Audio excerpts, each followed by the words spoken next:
ಹೇಳಿ ಸರ್. ವಿಚಾರ ಗೊತ್ತಲ್ಲ ಸರ್? ಏನು ವಿಚಾರ ಗೊತ್ತಿಲ್ಲ? ಜೆಡಿಎಸ್ ಮುಖಂಡ ನಾಗರಾಜ್ ಅವರು ನಿಮ್ಮ ಮೇಲೆ ಒಂದು ಗಂಭೀರವಾದಂಥ ಒಂದು ಆರೋಪವನ್ನು ಮಾಡಿದ್ದಾರೆ ಸರ್. ಏನಂತ? ಚಲನವಲನ ಟ್ರ್ಯಾಕ್ ಮಾಡ್ತಾ ಇದ್ದೀರಾ, ಹನಿ ಟ್ರ್ಯಾಪ್ ಮಾಡೋ ಪ್ರಯತ್ನ ನಡೀತಾ ಇದೆ. ನಮ್ಮೆಲ್ಲ ಮಾಹಿತಿ ಕಲೆಕ್ಟ್ ಮಾಡ್ತಾ ಇದ್ದಾರೆ ನಿಗೂಢವಾಗಿ. ಯಾವನೋ ಚಿಲ್ಲರೆಗಳು ಹೇಳಿದ್ಕೆಲ್ಲ ಬಂದಂತ ಕೇಳ್ತೀರಿ ಹೇಳ್ರಿ. ಆ ಚಿಲ್ಲರೆಗಳು ಹೇಳೋದಕ್ಕೆಲ್ಲ ನಾನು ರಿಯಾಕ್ಟ್ ಮಾಡಲ? ಶಾಸಕರ ಮೇಲೆ ಆರೋಪ ಮಾಡೋದು ಸರಿ, ಅವ್ನು ಯಾರೋ ಚಿಲ್ಲರೆ ಹೇಳೋದಕ್ಕೆಲ್ಲ ನಾನು ರಿಯಾಕ್ಟ್ ಮಾಡಲ? ನಂದು 30 ವರ್ಷ ಹಿಂದೆ ನಮ್ಮ ಅಪ್ಪನ ಜೊತೆ ದುಡಿದಿದ್ದು 10-15 ವರ್ಷ, 40 ವರ್ಷದ ರಾಜಕೀಯ ಜೀವನದಲ್ಲಿ ಒಂದೇ ಒಂದು ದಿವಸ ಒಬ್ಬರ ಮೇಲೆ ದ್ವೇಷದ ರಾಜಕಾರಣ ಮಾಡಿದ್ದೇ ಆಗಲಿ, ಇನ್ನು ಒಬ್ಬರ ಮೇಲೆ ಏನಾದರೂ ಕೆಟ್ಟದಾಗಿ ನಡ್ಕೊಂಡಿರೋದೇ ಆಗಲಿ, ಇಡೀ ತಾಲೂಕಲ್ಲಿ ಮತದಾರನ ಬಿಟ್ಟು ಕೇಳ್ಕೊಂಬನ್ನಿ. ಇಲ್ಲ, ನನ್ನ ವಿರುದ್ಧ ನಿಂತಿದ್ರಲ್ಲ, ಈ ದಿಲೀಪ್ನೇ ನಿಂತಿದ್ರು. ದಿಲೀಪ್ 2 ಸಾರಿ ನಿಂತು ಸೋತವ್ರು, ಅವ್ರನ್ನೇ ಕೇಳಿ. ನಾನು ವೈಯಕ್ತಿಕವಾಗಿ ಯಾರ್ದಾನ ತೇಜೋವಧೆ ಮಾಡ್ತೀನ, ಇಲ್ಲ ವೈಯಕ್ತಿಕ ವಿಚಾರಗಳಲ್ಲಿ ಯಾವತ್ತಾನು ಇಂಟರ್ಫಿಯರ್ ಆಗಿದ್ದೀನ, ಯಾರದೇ ಆಗಿರ್ಬೋದು, ಅವ್ರನ್ನೇ ಕೇಳಿ. ಅವರೇ ಹೇಳ್ತಾರಲ್ವಾ. ಈ ಥರ ಚಿಲ್ಲರೆ ಥರ ನಡ್ಕೊಬಾರ್ದು. ಒಬ್ಬ ರಾಜಕೀಯ ಪಕ್ಷದ ಮುಖಂಡನಾಗ್ಬಿಟ್ಟು ಈ ಥರ ಚಿಲ್ಲರೆ ಥರ ಎಲ್ಲ ಸ್ಟೇಟ್ಮೆಂಟ್ ಕೊಡಬಾರ್ದು. ಏನೈತೆ ನನ್ನ ಮಗನ ಆಡಿದಲ್ಲಿ? ಏನೈತೆ ಡ್ರೈವರು ಮತ್ತು ಅಪ್ಸಾಯಕರನ್ನ ಆಯಿತು, ಏನೈತೆ ಅದ್ರಾಗೆ? ಮಾತಾಡಿರ್ತಾರೆ. ಯಾವ ಪ್ರಾಪರ್ಟಿ ಮಾತಾಡಿವ್ರಿ? ಅವ್ನ ಪ್ರಾಪರ್ಟಿ ಮಾತಾಡ್ಯವನ? ನಾಗರಾಜನ ಪ್ರಾಪರ್ಟಿ ಅಂತ ಮಾತಾಡ್ಯವ ನನ್ನ ಮಗ? ಎಲ್ಲಿ ಹೇಳಿವನು? ಮತ್ತೆ ಎಲ್ಲಿ ಬಂದಿದೆ ನನ್ನ ಮಗಂದು?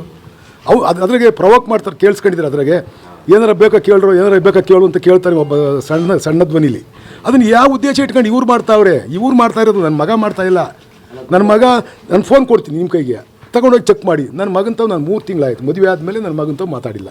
ನೆನ್ನೆನೇ ಮಾತಾಡಿರೋದು ನಾನು ಫೋನ್ ಕೊಡ್ತೀನಿ. ಹೇಳವನಲ್ಲ ಅವನು, ಫೋನಿಗೆ ಕರೆಸ್ಪಾಂಡೆನ್ಸ್ ಮಾಡ್ಯವ್ರೆ, ಹೇಳವ್ರೆ ಅಂತ ಏನೇನೋ ಹೇಳವನಲ್ಲ. ಕೊಡ್ತೀನಿ ತಗೊಳ್ಳಿ, ಅವನೇ ಎಂಕ್ವೈರಿ ಮಾಡಿ ಅವನಿಗೆ ಕೊಡಿ ತಗೊಂಡು ಫೋನ್ ನಂದ. ನಾನು 3 ತಿಂಗಳಿಂದ ಈಚೆಗೆ ನನ್ನ ಮಗಂತವ್ ಮಾತಾಡಿದರೆ, ನೆನ್ನೆ ಮಾತಾಡೋದು ಬಿಟ್ಟರೆ ಮಗಂತವ್ ಮಾತಾಡಿದ್ರೆ ನಾನು ರಾಜೀನಾಮೆ ಕೊಡ್ತೀನಿ. ಇವೆಲ್ಲ ಮಾಡಬಾರ್ದು, ಚಿಲ್ಲರೆ ಥರ ನಡ್ಕೊಬಾರ್ದು. ಒಬ್ಬ ಗೌರವಾನ್ವಿತ ವ್ಯಕ್ತಿ ಅವನು ಹೇಳವ್ರೆ, ನಮ್ಮ ತಾಯಿ ಎತ್ತಿ ಮರಕಾಕಿಯವರು ನಮ್ಮನ್ನೆಲ್ಲರೂ ತಿಪ್ಪಿಗೆ ಹಾಕಿದ್ರ? ನಮ್ಮನ್ನೇ ಈಗ ನಿಮ್ಮನ್ನೆಲ್ಲ ತಿಪ್ಪಿಗೆ ಹಾಕಿತ್ತ ನಿಮ್ಮಮ್ಮ ಎತ್ತಿ?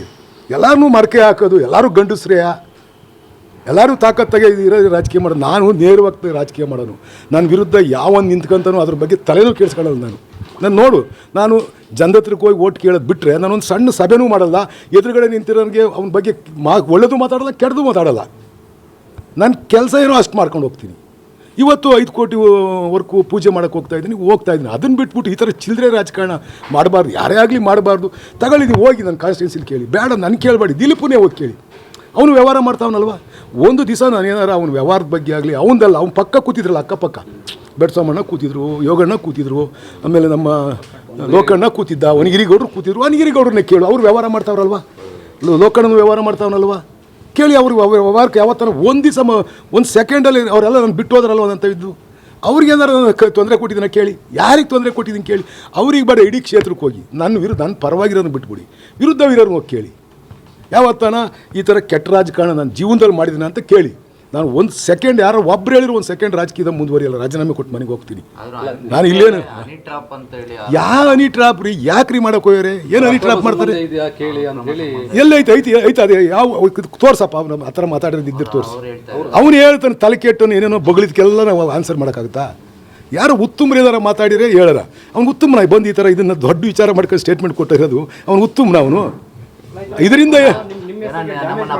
ನನ್ನ ಹೆಸರು, ನಾನೇನು ಎತ್ತ ಅನ್ನೋದು ನನ್ನ ಕಾನ್ಸ್ಟಿಟ್ಯೂನ್ಸಿ ಜನಕ್ಕೆ ಗೊತ್ತಿದೆ. ನಾನು ಬೆಳಿಗ್ಗೆ ಎದ್ದು ಅವ್ರ ಜೊತೆಲೇ ಇರ್ತೀನಿ ನಿರಂತರ 24/7. ಯಾವನಾರ MLA ಕಾನ್ಸ್ಟಿಟ್ಯೂನ್ಸಿಗೆ ಹೋಗ್ತಾನೆ ಅಂದರೆ ಅದು ನಾನೇ ಅಂತ ನಾನು ಅಂದ್ಕೊಂಡಿದ್ದೀನಿ. ಬೇರೆಯವ್ರು ಹೆಂಗೆ ಮಾಡ್ಕೊತಾರೋ ಗೊತ್ತಿಲ್ಲ ನನಗೆ. ನಾನು ಅಷ್ಟು ಯಾರದೇ ನನ್ನಿಂದ ಒಬ್ಬ ಬಡವನಿಗೆ ಸಣ್ಣ ತಪ್ಪಾಗಬಾರ್ದು, ಅವನಿಗೆ ನೋವಾಗಬಾರ್ದು, ಆ ರೀತಿ ನಡವಳಿಕೆಯಿಂದ ಹೋಗ್ತಕ್ಕಂಥನು. ನಾನು ಜನ ಓಟ್ ಕೊಟ್ಟು ನನ್ನ ಆರಿಸೇವ್ರೆ.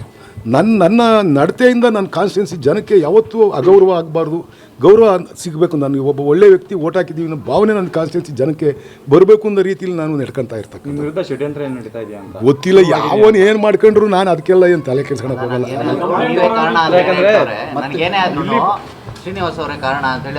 ಏನಾಗುತ್ತೆ ಏನು ಷಡ್ಯಂತ್ರ ಮಾಡ್ತಾರೆ? ಏನು ಅವ್ನು ಯಾವ ದಾಸಯ್ಯ ಅಂತ ನೋಡಿಲ್ಲ ರೀ ಇದುವರೆಗೂ ನಾನು.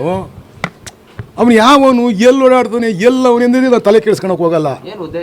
ಗೊತ್ತಿಲ್ಲ ನನಗೆ, ಅವನ್ನೇ ಕೇಳಿ ಯಾಕೆ ಮಾಡ್ಯಾವ. ಆಯ್ತು, ಕರೆಸಿ, ಎದುರಿಗೆ ಕಡೆ ಕರೆಸ್ಬಿಡಿ, ಎದುರುಗಡೆ ಕರೆಸ್ಬಿಡಿ. ಅವನದು ಮೊಬೈಲ್ ತಗೊಳ್ರಿ, ನಂದು ಮೊಬೈಲ್ ತಗೊಳ್ಳಿ. ಬೆಂಗಳೂರಿನ ನಿಮ್ಮ ಫ್ಲಾಟಲ್ಲಿ ಎಲ್ಲ ನಡೀತು ಅಂತ ಸರ್, ಅದು ಏನೋ ಗೊತ್ತಿಲ್ಲ ನನಗೆ, ಅದ್ರ ಬಗ್ಗೆ ಏನೂ ಗೊತ್ತಿಲ್ಲ.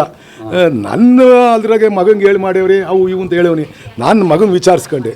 ಅವನು ಯಾರೋ ಡ್ರೈವರು ಡ್ಯಾಡಿ ಬಂದಿದ್ದ, ನಾನು ಅವನು ಡ್ರೈವರ್ ಆಗಿದ್ದ, ನಾನು ಒಂದು ಹುಡುಗಿ ಪ್ರೀತಿಸ್ತಿದ್ದೆ, ಆ ಹುಡುಗಿಗೆ ಮದುವೆ ಮಾಡ್ಕೊಳಕ್ಕೆ 5 ಲಕ್ಷ ಕೊಡ್ತೀನಿ ಅಂತ ಹೇಳಿದ್ದ.